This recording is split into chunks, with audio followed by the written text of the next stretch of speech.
Okay, now that you have a better understanding of the GMAT and how to mentally prepare for it, let's take a closer look at exactly what you're in store for in terms of the format of the GMAT.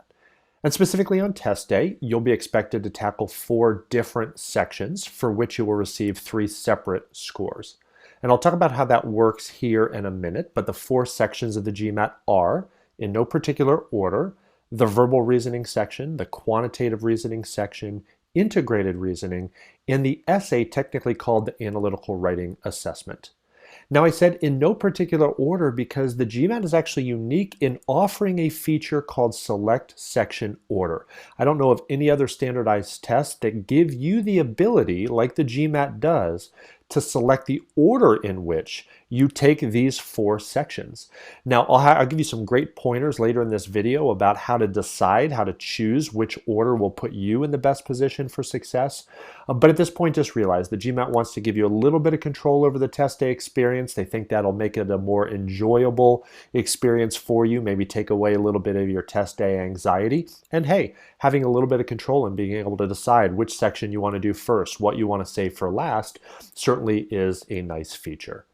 There are 3.5 hours of total exam time, and that includes breaks and instructions, and so that gives you a little bit of an idea of how long you can expect to be at the testing center. All right, so let's look at each of those 4 sections in a little bit more detail. And as I suggested, the order can change, but let's go ahead and talk about the essay first. So one of the sections is called the essay, the analysis of an argument, and that's exactly what it is. You're going to be given an argument prompt. You need to analyze that argument, and then you need to craft an essay in 30 minutes explaining and kind of detailing your analysis of said argument.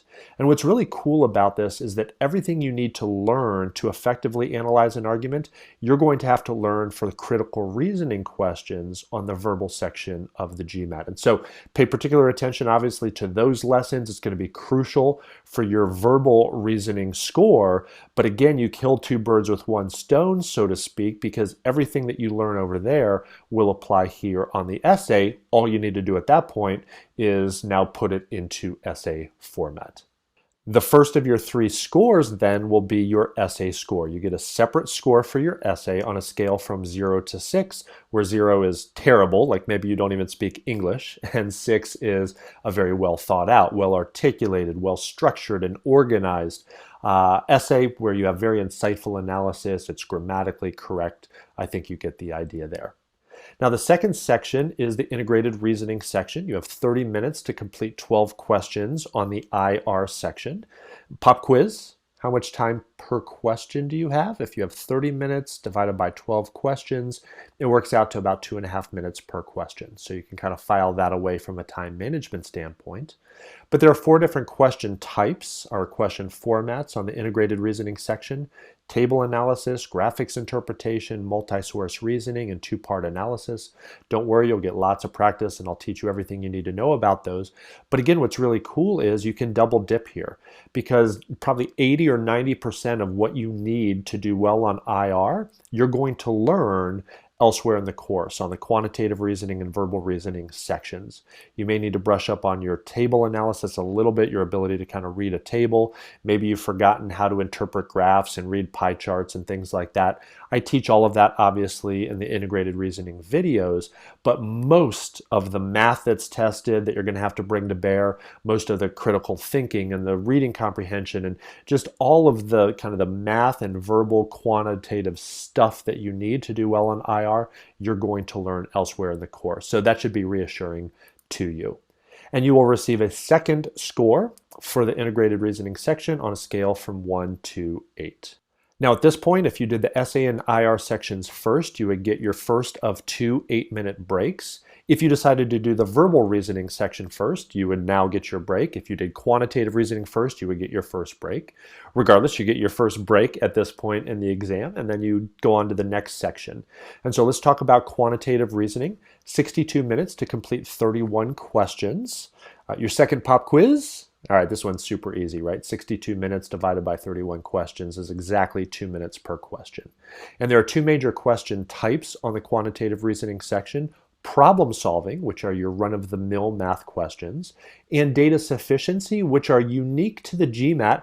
And I will say this, students usually start off hating these questions, and you may be the same way. And the reason is because they're new and they're different. They're a different way of thinking about math than you've probably ever had to do before in your life. And a lot of times we don't like new or different or foreign things.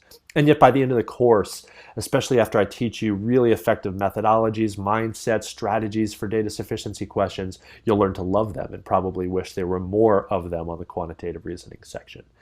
So that's the quantitative section. Then you'll get your second 8-minute break. And finally, the verbal reasoning section, 65 minutes, so a little bit more time, but also more questions, 36 questions. And so that works out to closer to a minute and 45 seconds to complete each question on verbal, for which there are 3 different question types: critical reasoning that we've already talked about, sentence correction, where you're given a sentence that may or may not be correct grammatically or effectively. And so you need to decide, hey, is this sentence correct, or do I need to correct it? Is there a grammatical error that I need to correct? Would there be a better way of expressing what the sentence is trying to say? And that's your task on sentence correction questions. And then finally, reading comprehension, which you've probably done on other standardized tests. Certainly we do it a lot in school, where you read something and then you answer questions about what you just read. Can you comprehend? Can you understand what you just read? Now, these 2 sections combined produce your third score. And this is that all-important 200 to 800 point score. So a lot of times when we're looking at the website of a school that we might want to be applying to, and maybe they publish the median or the mean GMAT score for their incoming class, this is that score, that 200 to 800 point, quote-unquote main GMAT score. And you may already have a number in mind, a GMAT score that you are trying to get. This is that score.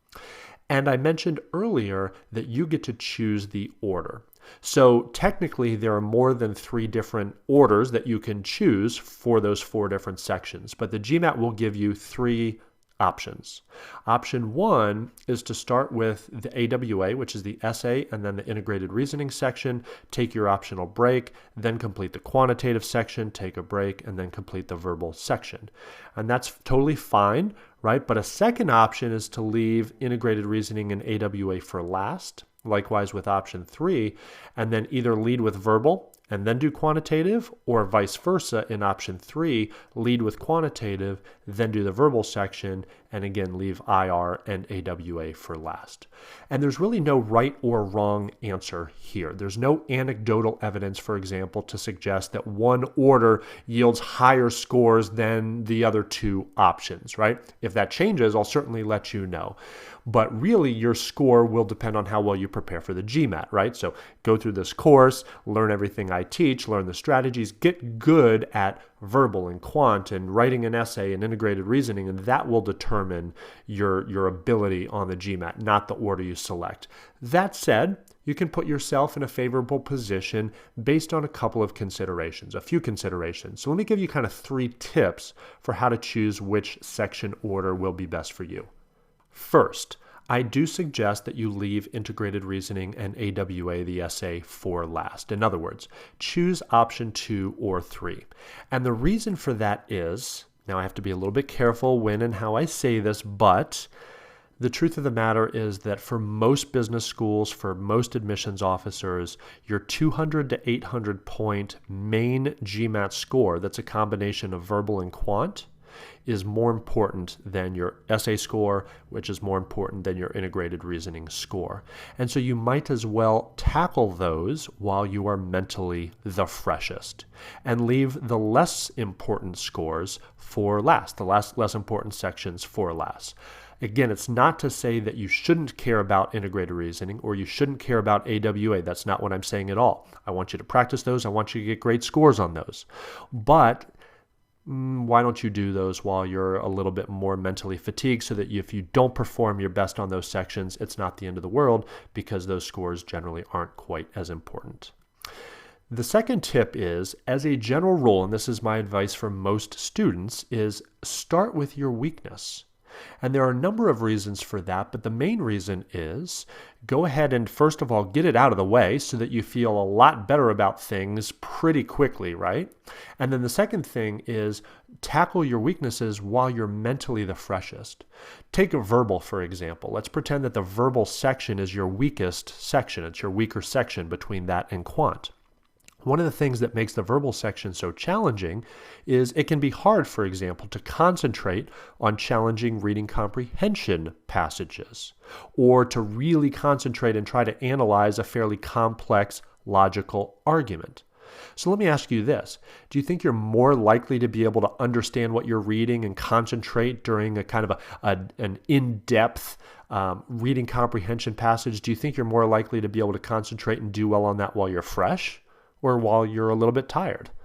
Obviously, you have the best fighting chance on those, especially if you're not as good at it when you're mentally the freshest, versus trying to concentrate on a reading comprehension passage, for example, after 75 minutes of already, grinding through the quantitative section, and now you're expected to do that. It's a little bit more challenging. So go ahead and get it out of the way, do it while you're mentally freshest, and leave your strength for second, because even though you might still be starting to get a little bit mentally tired, hey, it's still your strength, right? Maybe you're good at math and you'll always be good at math, and you can just kind of cruise through that section a little bit, even if you're a little bit more tired, or vice versa, right? If quantitative is your challenge, then maybe start with that while you're mentally the freshest.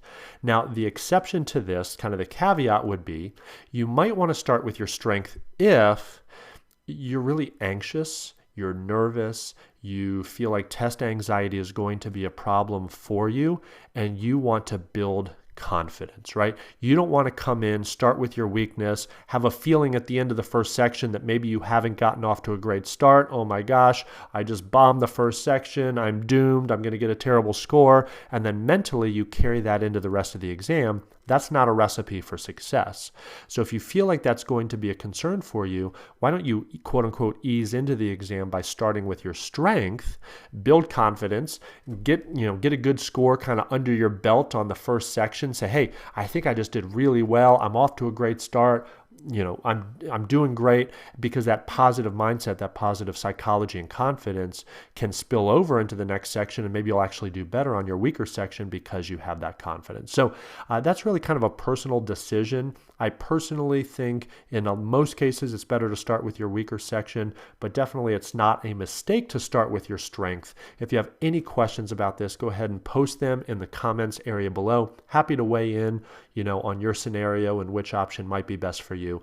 Like I said, I'll reiterate, your ultimate GMAT score will not be dictated by which option you choose. So this is an opportunity. It's just an opportunity. You don't want to stress about this. This shouldn't create any extra source of anxiety for you. You do want to decide, though, certainly before you go into the test day experience, because once this screen pops up on your computer screen and you're selecting the option, you don't want to be making your decision right then. And so just know in advance what decision you're going to make, choose that section, go with it, be confident in it, and then go dominate the rest of the GMAT. So with that, now you understand a little bit more about what you're in store for, what the format of the GMAT is, and I'd like to turn our attention now to take a slightly closer look at how the GMAT is actually scored. Because remember, at the end of the day, the GMAT is a means to an end, and our objective is to get as high a GMAT score as possible. And truth be told, there are some things that you can apply once you know exactly how the GMAT is scored that can actually set you up for a higher score even before you click the answer to question number 1. Don't believe me? Let's take a closer look at exactly how the GMAT is scored, and I'll tell you what I'm talking about.